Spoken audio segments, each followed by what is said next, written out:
First of all, though, the Somali community, which is a broad term, but nonetheless, the Somali community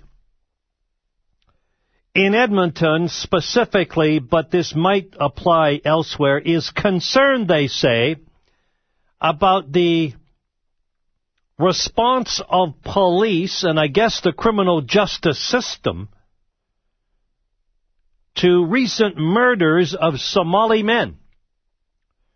And in fact, the Somali community, over the signature of Mohammed Accord, the president of Alberta Somali Community Centre, and also Ahmed Hussen, the national president of the Canadian Somali Congress, have written to the Edmonton Police Department. Concerned, they say, about comments made by a detective, which they say are indicative of the police reaction to the homicides of some Somali men. They're worried that the cops are placing too much emphasis on the community.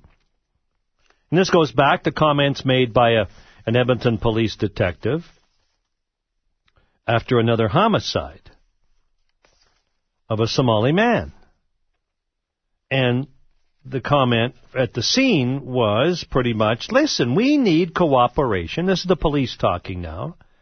Detective Clark talking. We need the cooperation of the community here. Detective Bill Clark at the scene of the latest killing said, here's a quote, "It's the same thing. There's no change. People aren't coming forward." There was a shooting in a club. Lots of witnesses, he says. He says, if we could get cooperation, it would be different. You said you're telling me, he says, there was gunshots, 50 people, and nobody saw anything? That's the frustration of the detective. Bill Clark is saying, come on, you guys, you got to come forward, you got to help us out here. And so the Somali community is saying, whoa, whoa, whoa, hang on. That's an unfair comment, they say. More than 30 young Somali Canadian men have been killed in this province since 2005. Obviously an epidemic. Many of them, I think, would be in the category of known to police. Why is that? What's going on here? With me, Ahmed Hussen, National President of the Canadian Somali Congress. Hello, Ahmed. Hello. This most recent one, New Year's Day, the Papyrus Lounge, Mohammed Jama, shot and killed. And the detective at the scene, Bill Clark, was saying, you guys, we need more cooperation. Ahmed, is your community not cooperative in these kinds of events? Well, it's a case-by-case issue. I think there have been cases where cooperation has been not only good but excellent, and there have been cases where more could be done, and I would say that this latest case would be under that category. But I just want to point out a number of things. The detective made his comments hours after the shooting, so right. He didn't give enough time for the community to actually do what he wanted them to do, and we do share his frustration with the lack of cooperation. That's a given. However, there were other comments that he made at the scene that were problematic. And those are the comments that we had issues with. And just to clarify for the record, the Canadian Somali community has an excellent working relationship with the police. We just had some issues with some of the comments made by Detective Clark. Okay, which other ones? Which other ones were you concerned about? It's three specific ones. Yes. One, he said that he's frustrated by the Canadian Somali community's criticism of the lack of leadership by the city government. Now, last time I checked, the detective is not a city councillor, he's not a mayor. I don't know what he's doing defending the city. I mean, if Canadians of Somali background want to legitimately criticize the absence of city leadership on this file, that's a right and a responsibility that we have as community representatives. It's not Detective Bill Clark's job to defend the city administration. He's a police officer. He's not the mayor. He's not a city councillor. So that's the first comment that we had an issue with. The second one is he spoke about the fact that if he doesn't get cooperation, he will shut down the investigation. So that sounded like a threat to us. And that wasn't fair. You don't get allies with vinegar. You get them with honey. And the best way you get cooperation is if he works with the community, just like other officers have been doing. Just to give you an idea there's this really unfair perception in the Alberta mainstream that the Canadian Somali community is not doing enough. That couldn't be further from the truth. Okay. When I came to, I'll just give you one quick example. Go ahead. When I came to Alberta, I spent 3 months in Alberta researching this issue and trying to make the community face cold and hard realities about this. We as community leaders have been tougher on our own community than on the police and the city leadership.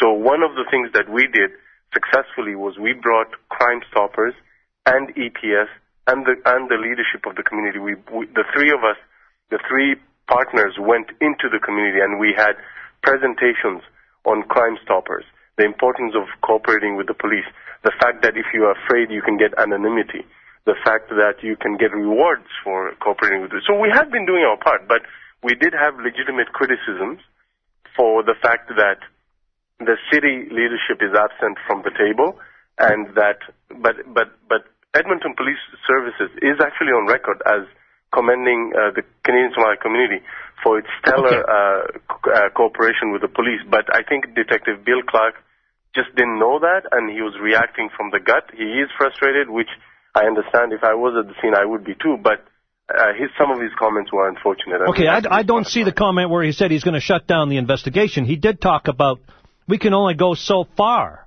He said once we run out of people who want to talk to us, we can't take it any further. He didn't say we're going to shut it down. Yeah, actually, I can send you the quote. You didn't. I mean, there was different media outlets that reported his comments. So that's one. He also talked about the fact that he's frustrated by our criticisms of the city.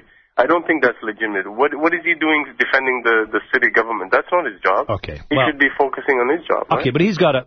All right, sure, and his job is to find the bad guys. That's but he fine, can't and we have the same interests, absolutely. Okay. We want him to find the bad guys as well, yeah. And, there have been, as you suggested, there has been some success in prosecutions of killings, right? You got two guys. Two guys just got 17 years in prison because of the murder of Muhammad Ibrahim. So that, it does work, right? I mean, at times you can get the guys. Yes. And in fact, guess what? In that case, the Canadian Somali community was instrumental in working with the police to shepherd some of the witnesses to make sure that they testified. So we have been doing what we can, but we need assistance from the city to partner with us. And we some of the comments made by Detective Bill Clark antagonize the community. They don't help in cooperation. They push people further away. It doesn't help. Ahmed, hang on. I want to come back to you just a second. Ahmed Hussen, National President, Canadian Somali Congress, responding to, and they've written an official letter to the Deputy Chief to express their concerns. Same thing he's doing here. But I want to go a little deeper into this, Ahmed. Tell me what's going on when we come back about the Somali community, these young men. What are they getting involved in? Why are there so many of them being murdered, that many, in that short space of time? What is going on here? Back after this. Say what you think at Store 7777 on Rogers Wireless or TELUS Mobility. Rutherford on QR77.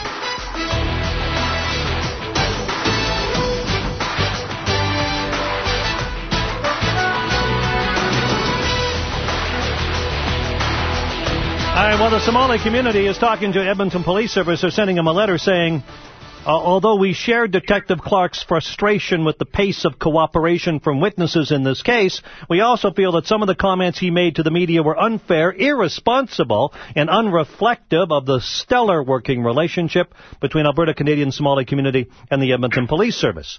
With me, Ahmed Hussen, National President of the Canadian Somali Congress, who co-authored this letter.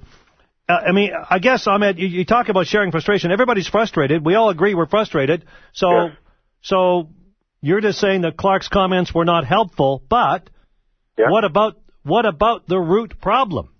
Yes, the root. Well, I'm not a gang expert, but the root of the problem, it's a mixed bag. If you look at the 30+ victims, you have people who are clearly in a high risk lifestyle, who are involved in in gangs and so on. Drugs, and yes, exactly. That's right. I mean, you have that. But in that list are a number of individuals whose parents I know personally, and some of whom I knew personally, who had nothing to do with gangs, guns, and drugs. And I have their names. I mean, I can talk about Abbas Abukar, who moved to Alberta to make to get a job to make some extra money to pay for his tuition back in Ontario. You had Abdin Nasir, who's a young man who was shot because of mistaken identity. You have Mohammed Ibrahim, who you just mentioned earlier, who died defending a young woman from being bullied by a number of hooligans. So it's a mixed bag. You can't say that this is just a problem of gangs and so on. However, I think the issue, at the end of the day, this is not just a Somali issue. It's a mainstream issue because the Mike Boyd, Edmonton Police Service Chief, was on record roughly around the same time last year in front of the Police Commission saying that part of the reason why we don't have a high clearance rate for homicides is because he's lacking adequate resources to dedicate to homicide detectives. Now, this goes back to what I was talking about earlier when I kept talking about the absence of city leadership on this issue. Part of the city showing up and having leadership on this issue is to provide the police, especially homicide division, with the adequate resources to solve these cases before they turn cold. Okay, and Clark made the same point. Right. So you see... if it's resources, fair enough. We need more police resources, fair enough, Ahmed. I mean, I think that's a fair comment. Yeah. But the second thing we need is the city to step... If people are going to demand that the Somali community step up and do cooperation, which, by the way, they have been doing. If you ask the police service, they'll tell you that. They're on record as saying that the record of cooperation has gone up, not down. But if they want this to continue, if they want the cooperation to grow and continue, the city government has to support the Canadian Somali community to provide them with the adequate resources to make sure that the cooperation is sustainable and sustained and constant. They are not doing that at the moment. They're placing the blame on the Somali community and saying, you do everything. Well, we can't do everything. We can do our part. Okay, I do think they're not saying everything, Ahmed, again. I think that's extending the debate. I don't think they're saying do everything. They're saying you got to step up. Now, and you admit, in this case, this most recent one, more could be done.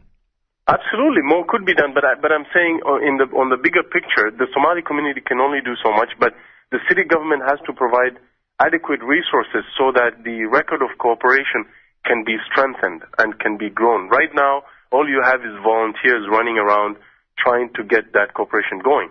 But if the city government really became a true and serious partner with the Somali community on this issue, the record of cooperation would increase, and you wouldn't have the frustration that Bill Clark expressed. Okay, Ahmed, why Somalis? I think it's the new kid on the block. We're relatively new to Alberta. We're not new to Canada. We're new to Alberta, and I think there is a notion that the community still is a little bit insular, and we have our work cut out in terms of integrating into society. Part of the difficulty, I think, is that the conversation in Alberta, if you look at the comments, the user comments on the websites and other things, they're very unfortunate because people are portraying us as people who are refugees who just landed yesterday. They're forgetting that the vast majority of Canadians of Somali background in Alberta are actually Canadian citizens who were born here. We're born here, yes, absolutely. And the vast majority are law-abiding. We work very hard. We have an entrepreneurial spirit. We have added to Alberta. We haven't taken away from Alberta. And part of that symbolic change of perception needs to happen because if you view a person as the other, as a refugee, instead of as an integral part and parcel of Alberta society, then the reactions that you'll have to those two different people are different. We want people to look at us as Canadians who pay taxes, who are law-abiding, and who want the same things that they want for their kids and their families in the future. And we are part and parcel of Alberta's future. And I don't think that message has gotten through to the city government. Okay, but then again... a lot of groups of different ethnicity would maybe be saying the same thing. It is a challenge in today's, I guess, new environment within within a country as open to immigration as Canada, the new environment is that a lot of ethnic groups require, as you just asked for, this direct involvement with city government. I mean, it's a challenge. Okay. Right? Yeah. Isn't it? So I'm not making excuses. I'm saying it's a challenge, and it's impossible to reach out to every individual ethnic group and say, we're going to work closely with you on every individual crime problem. There is a responsibility. I understand, yes. Okay. But I think the issue that I'm trying to point out is that right now they're misdiagnosing the problem. They're engaging the community as if we're refugees who need to settle into Canada, instead of looking at us as Canadians who want to integrate into Canadian society. Those are two different things. Okay. Now, my time has gone quickly here, Ahmed, but you want a retraction from Clark or some apology. Is that sort of what you're after? Well, we just wanted for him to retract his comments because we understand where he was at that time and we understand the frustration. However, we just can't accept, we can't accept him playing goalie and defending the city government. That's not his role. And we also can't accept implied threats to say, I'll shut down the investigation if you don't do X or Y. We don't think that's helpful, and I think he should withdraw those kinds of comments. All right, Ahmed, thanks for the time. We'll talk again. You're most welcome. Thank you. Ahmed Hussen, National President, Canadian Somali Congress. We tried to talk to Edmonton Police Service, and we hope to be able to talk to them to get their response. But, I think everybody in this case is frustrated. And that's, I think, what was driving Clark's comments. We'll see what official reaction there might be. But do we have any more clues on the death of this guy? I don't know. I sure hope so.